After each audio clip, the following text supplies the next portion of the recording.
Bismillahirrahmanirrahim. Assalamu alaikum students. We are from A Plus School System Physics Department. It's your physics lecture number 1. It is from chapter number 5 and our topic is law of gravitation. Our today's concept. In our today's lecture, we will discuss in detail number 1, who is Newton, number 2, who discovered gravity and how, number 3, what is force of gravitation, number 4, law of gravitation and its relation with third law of motion. आज हम discuss करेंगे Newton कौन था, किसने discover किया gravity को और कैसे, फिर फोर्स ऑफ ग्रेविटेशन की डेफिनेशन देखेंगे और उसके बाद लॉन्ग क्वेश्चन एक देखेंगे लॉ ऑफ ग्रेविटेशन और इसका relation third law of motion से। सबसे पहला question, who is Newton and who discovered gravity and how? The first man who came up with the idea of gravity was Isaac Newton. वो पहला शख्स जिसका नाम आइजैक न्यूटन था जो ग्रेविटी के आइडिया के साथ आया, जिसने ग्रेविटी का आइडिया, ज़मीन की कशिश, ज़मीन के खींचने का आइडिया दिया। यानी ज़मीन चीज़ों को अपनी तरफ खींचती है, जिसे हम ग्रेविटी का नाम देते हैं। सबसे पहले इसका जिक्र सर आइजैक न्यूटन ने किया था, साइंटिस्ट का नेम है ये। It was an evening of 1665 when he was trying to solve the mystery why planets revolve around the sun. 1665 की एक शाम बैठा वो ये सोच रहा था कि क्यों प्लैनेट्स सूरज के गिर्द रिवॉल्व करते हैं। Then suddenly an apple fell from the tree under which he was sitting. अचानक से दरख्त से एक सेब गिरता है जिस दरख्त के नीचे वो बैठा हुआ था। The idea of gravity flashed in his mind. उसके जहन में फिर ग्रेविटी का आइडिया आया, ज़मीन के खींचने का, कशिश सिकल का आइडिया आया। He discovered not only the cause of falling Apple but also the cause of revolving of moon and planets. फिर उसने ना सिर्फ सेब के गिरने की वजह बल्कि मून और प्लैनेट्स के रिवॉल्व करने की वजह भी डिस्कवर की। इसके बाद हमारा नेक्स्ट क्वेश्चन है फोर्स ऑफ ग्रेविटेशन की definition. There exists a force due to which every body of the universe attract every other body of the universe. This is called force of gravitation.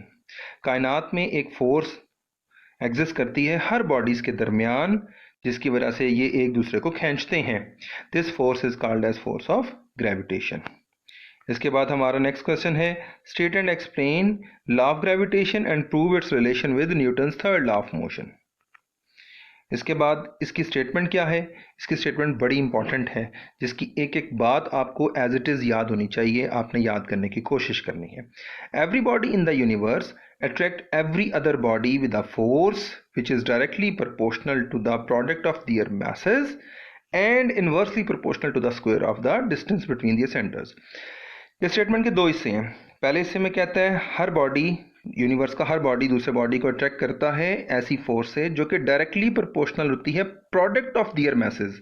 ये word नहीं भूलना, ये पूरी बात ज़हन में ऐसे ही याद रखनी है और इस तरह लिखना है, product of their masses. Product का मतलब होता है मल्टीप्लाई, हासिल ज़र्ब, किसका? मैसेज का। And inversely proportional to the square of the distance, और स्क्वायर ऑफ डिस्टेंस के सेंटर के दरमियान के जो डिस्टेंस है उसके स्क्वायर के इनवर्सली प्रोपोर्शनल। हम इसको एक्सप्लेनेशन में डायग्राम के साथ यूं देख सकते हैं। Consider two bodies of masses m1 and m2। ये एक बॉडी है जिसका मैस m1 दिखाया गया है, जबकि ये दूसरा बॉडी जिसका मैस m2 दिखाया गया है। दोनों के सेंटर्स के दरमियान का डिस्टेंस जो है ये d से शो किया गया है। दोनों एक दूसरे को फोर्स लगाते हैं, पहला दूसरे की तरफ खींचता है, दूसरा पहले बॉडी की तरफ खींचता है F फोर्स से। अब दोनों ऑपोजिट हैं, इसलिए एक को F पॉजिटिव और एक को F नेगेटिव का नाम दिया गया। खैर, दोनों मैसेज m1 m2 और दोनों के दरमियान, सेंटर्स के दरमियान का डिस्टेंस d, इसको याद रखना है। Consider two bodies of masses m1 m2, distance between the centres of the masses is d as shown in figure. अब इस बात को हम मैथमेटिकली इस तरह लिख सकते हैं, mathematically we can write it as F force जो इनके दरमियान मौजूद है, it is directly proportional to the product of masses, यानी m1 m2 का मल्टीप्लाई, प्रोडक्ट इसके डायरेक्टली प्रोपोर्शनल का ये साइन है। इसके बाद इनवर्सली प्रोपोर्शनल में हम इस साइन के साथ 1 ओवर करके लिखते हैं, और d क्या था? दोनों के सेंटर्स के दरमियान का डिस्टेंस, और डिस्टेंस का स्क्वायर लेना है, जैसा कि पीछे डेफिनेशन स्टेटमेंट में बताया था। F inversely proportional to square of distance. दोनों इक्वेशंस को, इक्वेशन 1 और इक्वेशन 2 को कंबाइन किया तो F proportional m1 m2 divided by d square. Proportional sign, ये वाला साइन खत्म करें तो इक्वल का साइन और यहाँ पर g बेसिकली कांस्टेंट है, यानी इक्वल का साइन और एक कांस्टेंट अप्लाई किया जाता है जब हम इस प्रोपोर्शनल साइन को खत्म करते हैं। तो अब हमारे पास ये जो फार्मूला आ गया, ये सारा फार्मूला ये न्यूटन्स लॉ ऑफ ग्रेविटेशन कहलाता है। F equals to g m1 m2 over d square. Here g is the proportionality constant. It is called as the universal constant of gravitation. इसकी वैल्यू हर जगह पे same रहती है और system international में इसकी वैल्यू है 6.673 10 to power -11 newton metre square पर किलोग्राम स्क्वायर, यानी nm2 kg-2।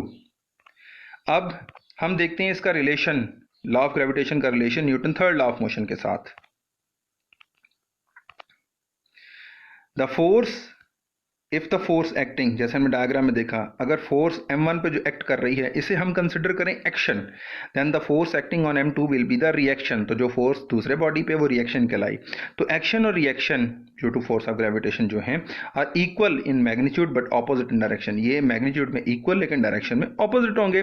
This is consistent with the Newton third law of motion, और यही Newton third law of motion के मुताबिक था, विच स्टेट, जिसकी डेफिनेशन क्या थी हमने पीछे पढ़ रखी है। To every action there is always an equal but opposite reaction. हर एक्शन का एक रिएक्शन जो कि डायरेक्शन में ऑपोजिट होता है मौजूद होता है और अमाउंट में इक्वल होता है। आई होप सो आपको बात की समझ आ गई होगी। आपने, अब आपकी असाइनमेंट है, आपने इस क्वेश्चन को इन पेजेस से जो आपके सामने ये मैंने हाईलाइट किए हैं, ये दोनों पेजेस, इन पेजेस से देखना है।